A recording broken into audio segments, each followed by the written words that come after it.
Flower pizza എല്ലാവരും ഉണ്ടാക്കുന്നുണ്ടാകും. എന്നാൽ ഇഫ്താർ സ്പെഷ്യലായിട്ട് കുറച്ച് വെറൈറ്റി ആയിട്ട് പിസ്സ എങ്ങനെ ഉണ്ടാക്കാമെന്ന് കാണാം. ഇത് ഉണ്ടാക്കാൻ എളുപ്പമാണ്, ടേസ്റ്റ് അടിപൊളിയാണ്, മസ്റ്റ് ട്രൈ സ്നാക്ക് റെസിപ്പിയാണ്. ഫ്ലവർ പിസ്സ ഉണ്ടാക്കാൻ വേണ്ടിയിട്ട് ആദ്യം തന്നെ ഒരു ബൗളിലേക്ക് 1 കപ്പ് ഇളം ചൂടുള്ള പാല്, 2 കപ്പ് മൈദ, 1 ടീസ്പൂൺ ഈസ്റ്റ്, 1 ടീസ്പൂൺ പഞ്ചസാര, 3/4 ടീസ്പൂൺ ഉപ്പ്, 2 ടേബിൾ സ്പൂൺ ഓയിലും കൂടെ ചേർത്തിട്ട് നല്ലൊരു സോഫ്റ്റ് ഡോ ആയിട്ട് മാവ് കുഴച്ചെടുക്കുക. എനിക്കിവിടെ 1 കപ്പ് പാല് കറക്റ്റ് അളവാണ്. നിങ്ങൾ നോക്കിയിട്ട് മൈദ ചേർത്ത് കൊടുത്താൽ മതി. ഇനി അതിൻ്റെ മുകളിൽ കുറച്ചും കൂടെ ഓയിലൊന്ന് ബ്രഷ് ചെയ്തിട്ട് ഇതുപോലെ ഒന്ന് കവർ ചെയ്ത് വെക്കുക. അപ്പോൾ 2 മണിക്കൂറിന് ശേഷം ഡബിൾ സൈസ് ആയിട്ട് പൊങ്ങി വന്നിട്ടുണ്ട്. ഞാൻ ഒലിവ് ഓയിലാണ് ചേർത്ത് കൊടുത്തിന്. നിങ്ങൾക്ക് വേണമെങ്കിൽ സൺഫ്ലവർ ഓയിൽ ചേർത്ത് കൊടുത്താലും മതി. ഒലിവ് ഓയിൽ ഉണ്ടെങ്കിൽ അത് തന്നെ ചേർക്കുക. ഇനി ഇതൊന്ന് ചെറുതായിട്ടൊന്ന് പരത്തിയെടുക്കുക. ഒരുപാട് തിന്നല്ല, നല്ല കട്ടിയിൽ തന്നെ പരത്തിയെടുക്കുക. നമ്മൾ പിസ്സ ഏത് പാത്രത്തിലാണോ ബേക്ക് ചെയ്യുന്നത് ആ ഒരു അളവിലൊന്ന് പരത്തിയാൽ മതി. ഇനി ഇത് ഞാൻ പിസ്സ ബേക്ക് ചെയ്യുന്ന ആ ഒരു പാത്രത്തിലേക്ക് വെച്ച് കൊടുക്കുന്നുണ്ട്. ഇനി ആ ഒരു പാത്രത്തിലേക്ക് കറക്റ്റായിട്ട് ഇങ്ങനെ ഒന്ന് പ്രസ് ചെയ്ത് കൊടുക്കുക. എന്നിട്ട് നല്ലോണം പൊങ്ങി വരുന്നത് കൊണ്ട് ഒരു ഫോർക്ക് കൊണ്ട് ഇതുപോലെ ഒന്ന് കുത്തി കൊടുക്കുക. ഇനി പിസ്സക്ക് വേണ്ടുന്ന ഇൻഗ്രീഡിയൻസ് എല്ലാം റെഡിയാക്കി വെക്കുക. ഇനി ഇതിലേക്ക് പിസ്സ സോസ് വേണം.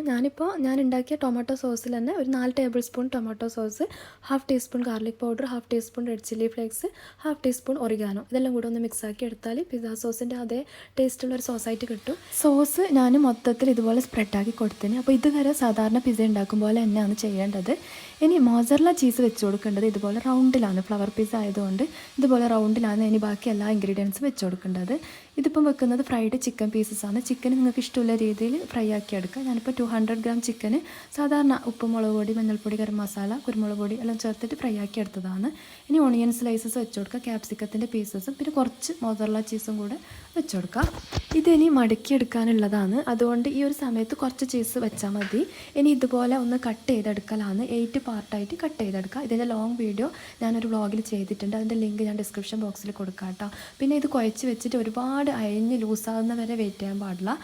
കുറച്ച് പൊങ്ങി വന്നതിന് ശേഷം തന്നെ ഉണ്ടാക്കാൻ നോക്കാം. ഇനി ഇതുപോലെ മടക്കിയതിന് ശേഷം ആ ഒരു ഗ്യാപ്പുള്ള ഭാഗത്തെല്ലാം ചീസ് വെച്ച് കൊടുക്കുക, നല്ലോണം തന്നെ വെച്ച് കൊടുക്കുക. അപ്പോൾ ഇത് ഉണ്ടാക്കാൻ എളുപ്പമാണ് കേട്ടോ. ചിക്കൻ ഫ്രൈ ആക്കും ആ ഒരു മാവ് കുഴച്ച് വെച്ചാൽ എളുപ്പത്തിൽ ഉണ്ടാക്കിയെടുക്കാൻ പറ്റും. പിന്നെ ഇതിൻ്റെ ലോങ് വീഡിയോ ഞാൻ ചെയ്തിട്ടുണ്ട്. അതിൽ കളർഫുള്ള് ക്യാപ്സിക്കെല്ലാം ചേർത്തിട്ട് കാണാൻ നല്ല രസമുണ്ട് കേട്ടോ. പാർട്ടി സ്പെഷ്യലായിട്ടും ഇഫ്താർ സ്പെഷ്യലായിട്ടും എല്ലാം ഉണ്ടാക്കി കൊടുക്കാൻ പറ്റിയ നല്ല റെസിപ്പിയാണ്. ഇനി സാധാ പിസ്സക്ക് ചെയ്യുമ്പോൾ റെഡ് ചില്ലി ഫ്ലേക്സും ഒറിഗാനും ഇതുപോലെ സ്പ്രെഡ് ചെയ്തിട്ട് ബേക്ക് ചെയ്തെടുക്കുക. 180 ഡിഗ്രിയിൽ 10 മിനിറ്റ് പ്രീ ഹീറ്റ് ചെയ്ത ഓവനിൽ ഒരു 15 മിനിറ്റ് ഞാൻ ബേക്ക് ചെയ്തെടുത്തിട്ടുണ്ട്. സ്റ്റൗ ടോപ്പിൽ ഉണ്ടാക്കുന്ന വീഡിയോ ഇൻഷാല്ലാ ഞാൻ നോമ്പ് കഴിഞ്ഞിട്ട് ചെയ്ത് കാണിക്കാം കേട്ടോ. എളുപ്പത്തിൽ ഉണ്ടാക്കാം. ഇനി ഇത് കട്ട് ചെയ്തെടുക്കാനും നല്ല എളുപ്പമാണ് കേട്ടോ. അപ്പോൾ ഇത് ഞാൻ ചൂടോടെയാണ് ആദ്യം കട്ട് ചെയ്തത്. അപ്പോൾ നല്ല ചൂടുണ്ടായിന്. പിന്നെ ഇതിൻ്റെ സെൻറ്ററിൽ ഇതുപോലെ സോസ് വെച്ച് കൊടുത്തിട്ട് സെർവ് ചെയ്താൽ കാണാനും നല്ല രസമാണ്. അത് കഴിഞ്ഞിട്ട് കുറച്ച് തണുത്തതിന് ശേഷം ഞാൻ മൊത്തത്തിൽ ട്രയാങ്കിളായിട്ട് ഇതുപോലെ പീസാക്കി എടുത്തിന് നല്ല ബണ്ണ് പോലെയാണ് കേട്ടോ. നല്ല ടേസ്റ്റാണ്. മസ്റ്റ് ട്രൈ ആണ്. ഇൻഷാല്ലാ പുതിയ റെസിപ്പീസ് വ്ളോഗ്സ് ആയിട്ട് കാണാം. അസ്സലാമു അലൈക്കും.